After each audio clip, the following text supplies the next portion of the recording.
be going live any second. Yeah, I'm not even going to bother because we're talking to members right now. I will edit this, Brenner, as well, because I'm telling you a lot of this for the first time. I will edit this out and make a nice one for our entire audience. But our members are going to get to see the exclusive rough edges to what we can do. And I think it's for members. I think I put members only. I'm not going to check, Brenner, but I did make it for members only. Just going to click on this to just check. Otherwise, we're live to everyone. It might be everyone. I think we are everyone. Oh, well, I'm just going to leave it. Just going to leave it as it is. And we're going to talk about I thought I'd made it for members only, but it doesn't matter. Here we go. Members only members and everyone else is welcome to get to know the inner thoughts of Brenner and I. And yet I've got my list from before, and I think I know the 3, 4, 5 players I want to move around anyway. It's just a case of who do I bring in? And we can even sort of share our thoughts to the entire subscription people and more of Talking Tennis. All right, so you said you lost your bit of paper, or you don't have it with you? No, I don't have it with me. Do you want to go? Can you go get it? Because if you can go get it, I can. I don't have it on me. I have a rough estimate. I think we should. Do we want to say that the first 3 are the first 3 and kind of just follow my lead on this one, Brenner? I'm going to just remind everyone of basically the 10 that I had last time, and I think I know your 10, or I'm pretty close to it. So my 10, starting at 10, was Mensik, 9 Paul, 8 Medvedev, 7 Draper, 6 Shelton, 5 Fritz, 4 Zverev, 3 Djokovic, 2 Alcaraz, 1 Sinner. Our 10 were very similar, except for the fact that you had Fritz at 4 and Zverev at 5. That is correct. And then I think we had Shelton at the same. Shelton at the same. Did you have Draper at 7 as well? I had Draper at 8, I remember. Okay, Draper at 8. Did you have Medvedev at 7? Or actually vice versa, yeah. Yeah. Medvedev was at 8. And then did you have Tommy Paul at 9 or 10? I did. I think I had Tommy Paul at 9, and Who was your 10? Tiafoe? Yeah, Tiafoe. Was it Runa? It was. Yep. It was. Yeah. Beautiful. So that's where we differed anyway. You had Tiafoe at 10. I had Mensik at 10. You had Zverev at 5, and I had Fritz at 5, and the other way around. That was basically the only big differences. Now, of course, we've had 8 or 9 days of tennis, more or less, since we at least made that video. And I'm just trying to think, probably nothing has happened in Canada to change anything, right? I mean, it's the first 48 hours in Canada, so I think probably none of these players have played even. I mean, some of them, of course, are not scheduled to play at all, as in the case of Sinner, Alcaraz, Djokovic. And then I think the rest haven't played yet. That's the best of my knowledge.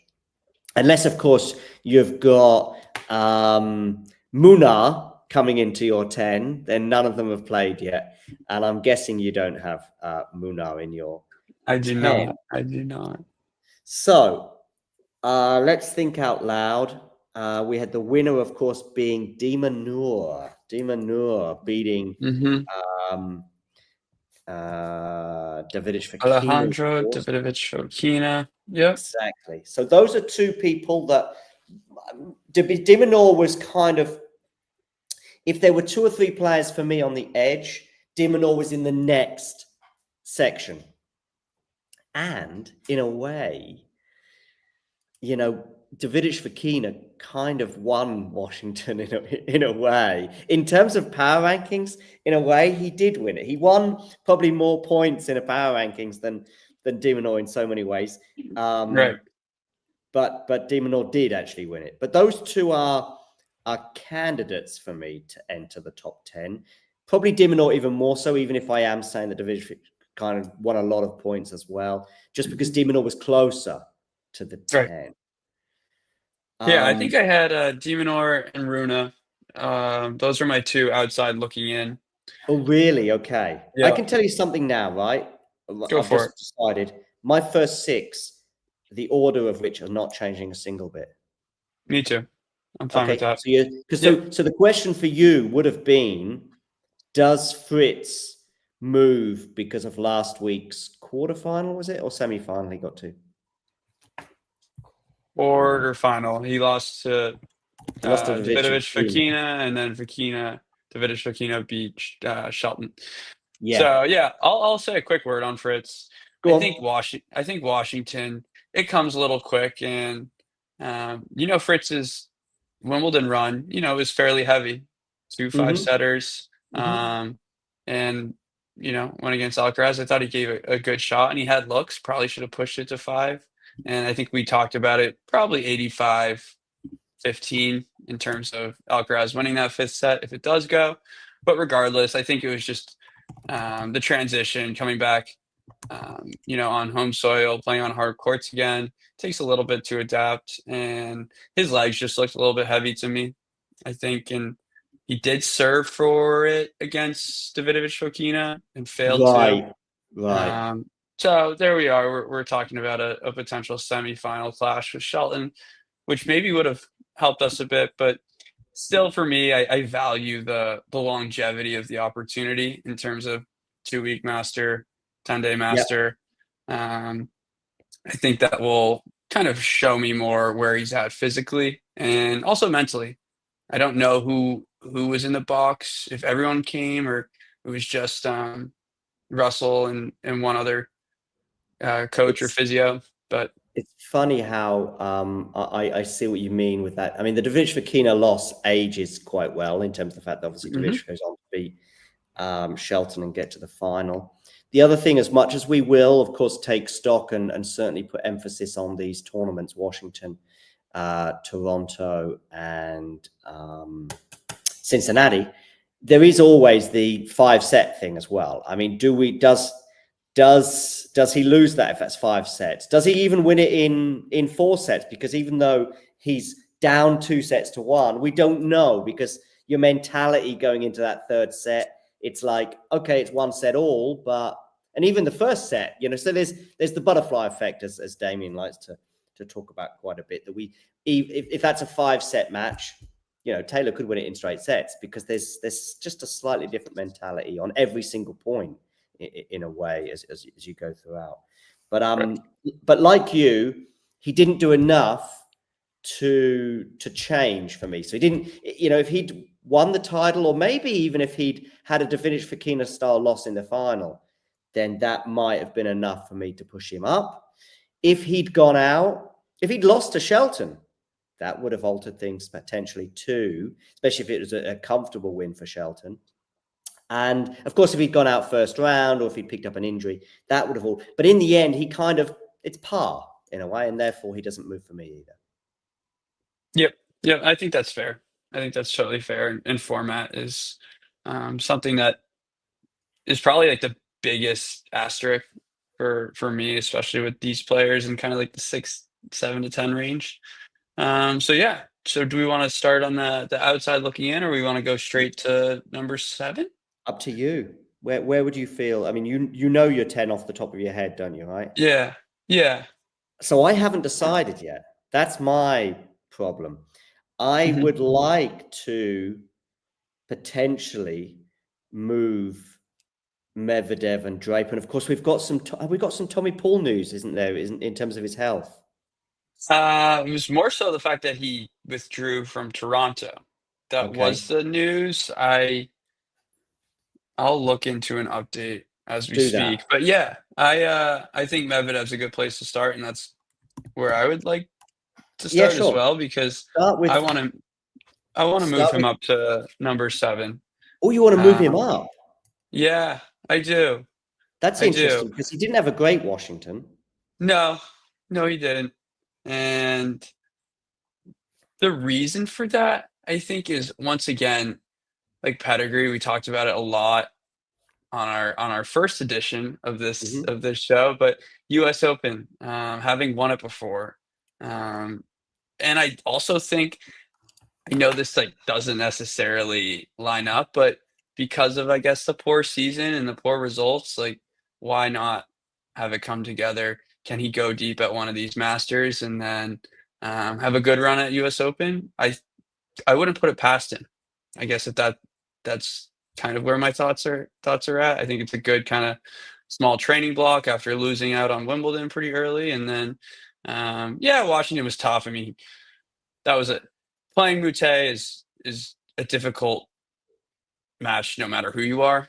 So I don't necessarily value it. In Washington, I don't know. It's the first time going to hard court, so I don't go crazy about valuing it. But of course, just going back to his experience and the format, and I really thought his serving, that was kind of what's made me think more positively about it. Is he was really content with the conditions, and Medvedev is very outspoken about conditions, particularly the balls. And he talked about how the U.S. Open balls that they did use at Washington last week were actually very fast.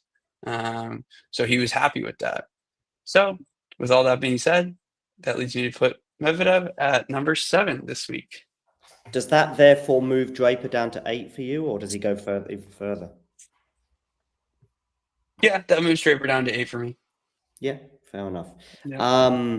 I will come to mine in a moment. I'm just trying to get this Tommy Paul reason for his withdrawal from Toronto. Yeah, I haven't got it yet, but I've got him withdrawing, but I just don't know for what reason, because I know he's had an injury hit few months. But maybe, unless I'm missing something, maybe he's just withdrawing for the same reasons that Jannik Sinner, Carlos Alcaraz, Novak Djokovic, and Arina Sabalenka as well have, which is just that they think that they will have a better serve run up by playing just Cincinnati and Toronto. If that's the case, then it's not like I'm pulling out because I'm not yet healthy, or I'm pulling out because I've picked up a new injury. But assuming it's the fact that he just feels as though his situation would be better served, then he definitely stays in my top 10. I'm just a bit worried about Medvedev and Draper, and I think I probably have to get de Minaur in my 10 now. Yeah. I'm just wondering where, though. Does he go straight in at 7, for example? Does he go in at 8? His head-to-head with Medvedev used to be pretty good. But not that, as I say, head-to-head's not really that important, especially without knowing the draw. But sometimes if it's an absolute dead heat and you don't know, then, yeah, it's 7-4 to Medvedev. But there was a time when I think de Minaur had a good streak on him. Yeah, he just won 2 in a row, or 3 from 5. But Medvedev has won. Oh, Medvedev won the penultimate one. The last one was on clay, which de Minaur won in Monte Carlo. Yeah, I'm going to get de Minaur in my 10. I just haven't decided where yet. I think that loss for Medvedev was a bit concerning to start the US, losing to Mute. Okay, there was just a couple of points in it, but... Okay, what about his reaction to the loss? The on-court reaction? Did you see any of that? Yeah, a little bit. Yeah, a little bit.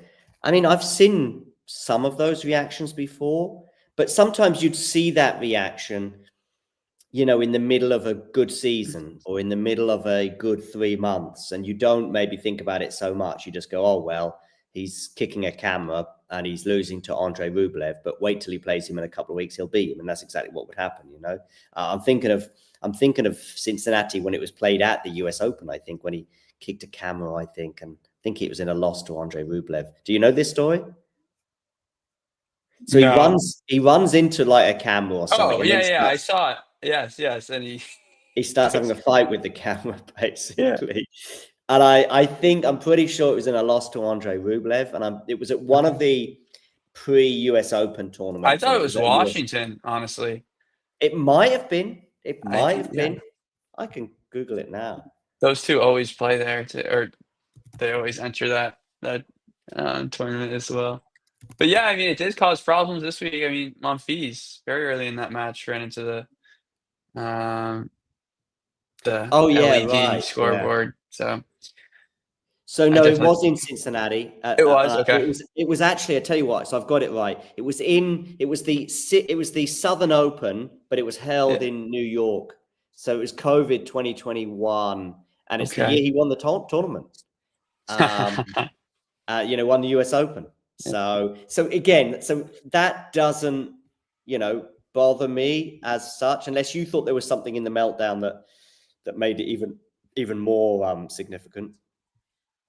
No, no, not necessarily more significant. I just thought it was like notable in a sense, and kind of on both ends because I think he was distraught, tired, like physically. Like that was kind of brutal match for both players, but also kind of the embarrassment to lose to Mute on that stage on maybe a leg and a half.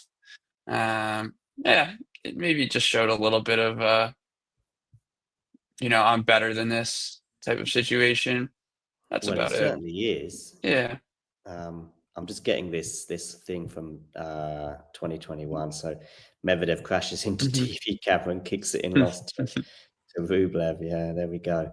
So he has these moments and these incidents, but they don't jar you as much as they do when he's having a season like he is now, or arguably even a 2.5 years, I think, since his last title, which was in Rome. I know he's been in the final, of course, in Australia last year, among others as well. So he's had good runs to some extent.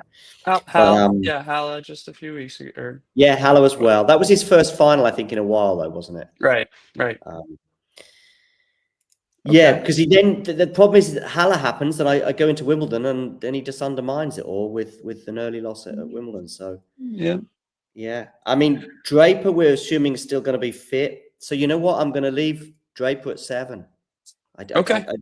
I think Draper was vulnerable, but no one, like, for example, no one in the near to Draper, did anything. So if Medvedev had done something, then that would push Draper down. If Tommy Paul had played and done something, or Mensik had done something, or even Rublev, Runa, and Tiafoe, who were very close to me and were ahead of probably de Minaur, if any of those had done something, that could have affected Draper. But I'm going to leave Draper at 7. I just need to get de Minaur in somewhere, probably at the expense of just one of these players, Mensik, Paul, or Medvedev. So I've got my 7. Your 8 and 7 have switched. So you've got Draper down to 8 and Medvedev up to 7, right? Yeah. I'm gonna put de Minaur in at 8. Gonna put de Minaur in at 8. Okay, and does Medi stay Medi in? stays and stays at 9. And Tommy Paul comes out for now.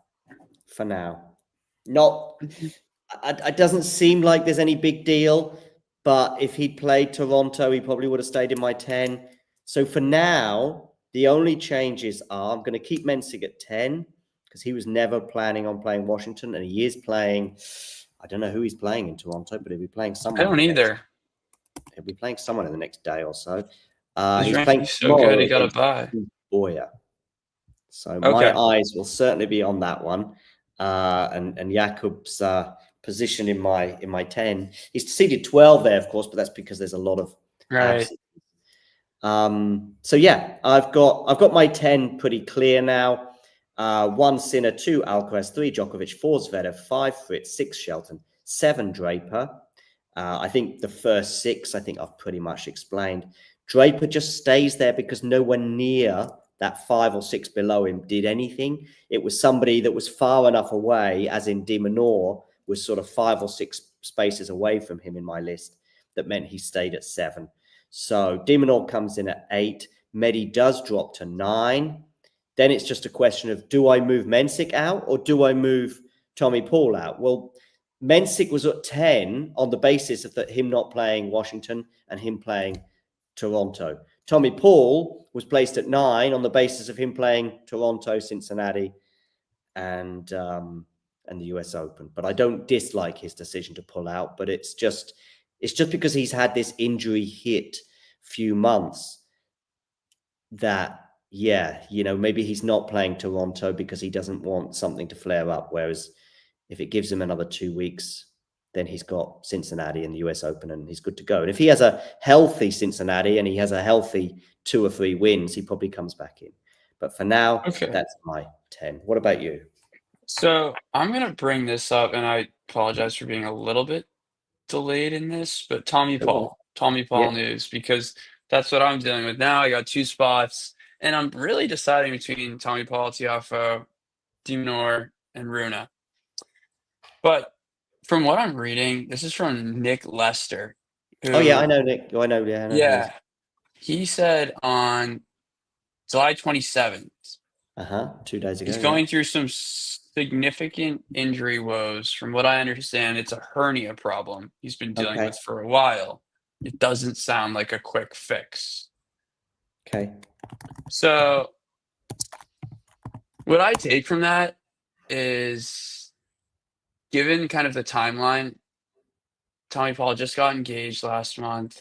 Yeah. He's planning on playing Toronto, pulls out fairly, not as late as some others, maybe like Ugo and Bear, but he pulls out. And now, I mean, that was said 2 days ago. If he doesn't play Cincinnati, is it worth going out there and doing a US Open? I don't know. I really don't know.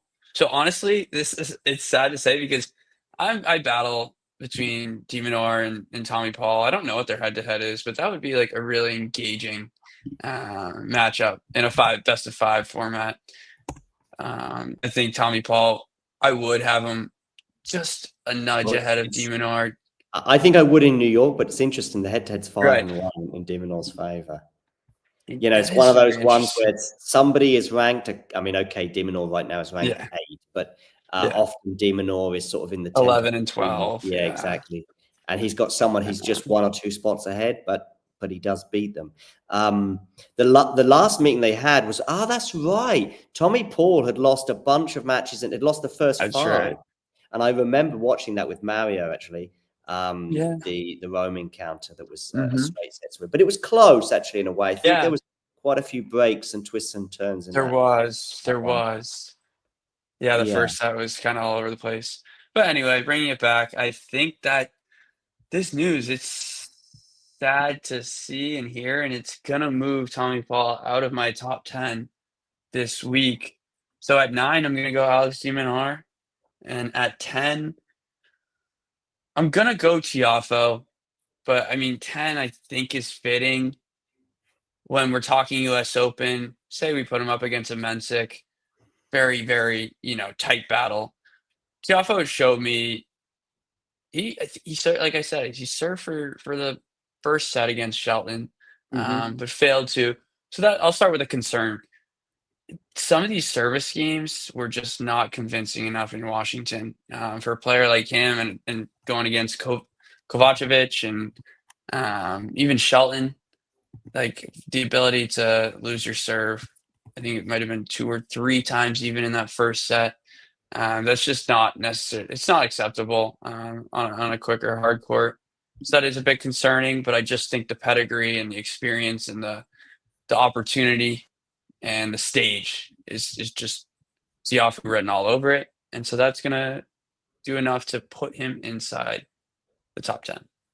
All right. Well, as I say, in a way, this week didn't change that much because none of those players around between 8 and 12 or 13 really did anything crazy, and they didn't do anything terrible either. Maybe Medi just losing that little bit earlier meant he went down for me. More concerns over Draper and Tony Paul, I guess, because Draper's not playing Cincinnati either. Am I right with that? I'm pretty sure he's not. Yeah. Sure. I think Draper's just going to the US. Yeah.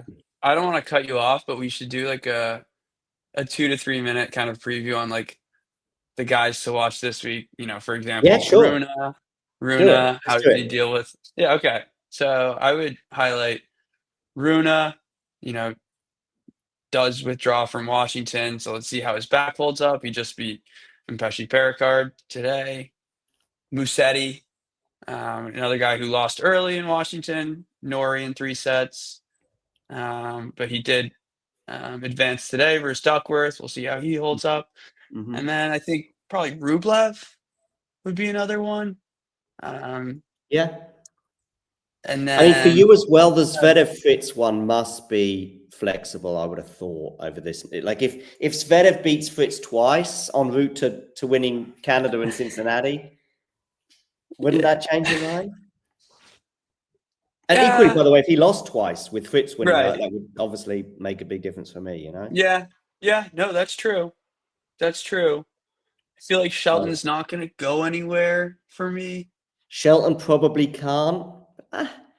I don't know. I don't think it's impossible. I think putting him as high as 4 would be a bit ambitious, but if Fritz has a hot, I think this week in Toronto, even if Shelton wins it and Fritz goes out early, that's not probably going to be enough. It might be. It might be. Again, it depends on the nature of it. If Fritz goes out early to an eventual finalist or something like that, and it's another one of those tight 3-setters, then that might hold on. I said last week that Draper was vulnerable for me, but you know, it's just because those other people haven't done enough. I think for me, you talk about watch. I think there's probably 2 players, and they're both in my 10 rather than, well, Holger Rune is outside of my 10, and he can be one to watch. Tiafoe is outside my 10 as well. But actually, there's 2 people inside my 10 that could make headlines in 10 days from now. And those 2 players are Mensik and Medvedev. If Medvedev goes out early again, he probably has to come out. He probably has to come out of the 10. I've put him in there on reputation alone. Now, that reputation is incredible. But with every early loss, and if they're coming on the North American hard courts as well, on top of everything else, I know you highlight the Halifax, but his position gets more and more vulnerable, especially if one of those players such as Rune gets to the final or something like that. Mensik is the other one, because he was my sort of outside choice. I know he's at 10 anyway, but in a way, he's probably the surprise choice for many. And I am sticking my neck on that one a little bit.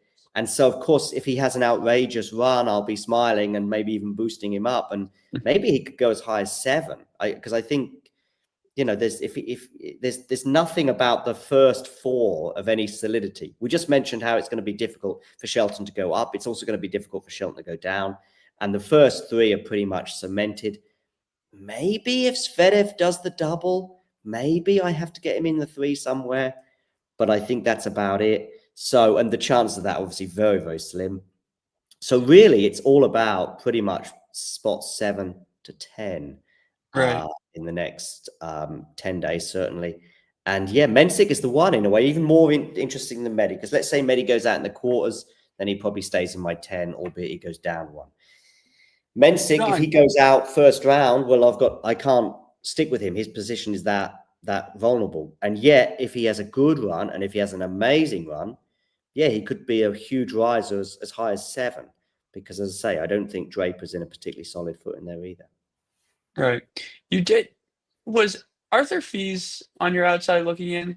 Yeah, but his injury issues have been pushed him too far. Yeah, I think he was also like I think even if he'd have been fit, like if he'd have just had a normal few months, maybe he went out early at Wimbledon or whatever, then yes, it's interesting because I see he is fit and he's playing Carreño Busta tomorrow. That's a really interesting one, and I think it's a good shout. It's a good shout. He, you know, on my list of I think 6 players that didn't make it in, he was in that. You know, probably around about the same place as Minaur. But yeah, he could enter with a good run, definitely. And yeah, I guess my final point, someone who I mentioned had them on the outside looking in, was Karen Khachanov.